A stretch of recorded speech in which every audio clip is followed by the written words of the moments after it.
Climate change. We all hear about it, we all read about it. They're two of the most used words in the 21st century.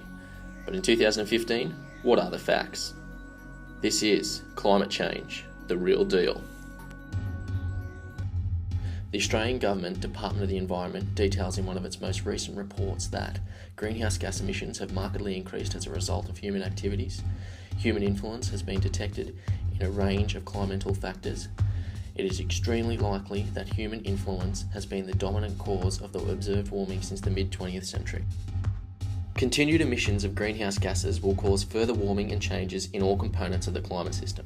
This means that there will be higher temperatures, hotter days more frequently, less rainfall in winter, increased intensity of heavy rainfall events, increased evaporation rates, a harsher fire weather climate, and higher sea levels and more frequent sea level extremes. Dr. Keith Russell of Newcastle University believes the public should be wary in their analysis of the current climate change debate. So something of major concern is that we've slipped very quickly from science to superstition, and that He believes the Green strategy is influencing the public's view. they are trying to use a larger moral concern, which is ecology, as a way of compelling other people to behave in certain ways.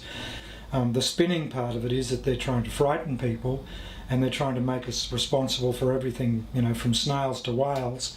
While the topic of climate change has dominated parts of the political and social landscape in Australia for many years, a lack of consensus between various groups involved, including the media, politics and science, is the major factor in the lack of momentum gathering behind making significant policy changes to tackle global warming. Science is saying one thing, but within science you have scientists who are saying something different. The political parties are saying one thing.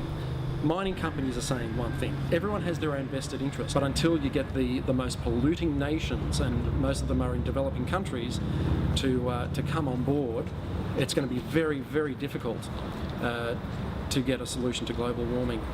Newcastle environmental advocate Emily Wood suggests a common sense approach to the issue, with acceptance of responsibility and science as the way to move forward. I think it's really important to try and encourage people to see climate change as an opportunity rather than something that we need to be scared about, but an opportunity for us to shift towards a more sustainable way of living. I think if we continue on with this argument about whether or not climate change is happening, it is happening.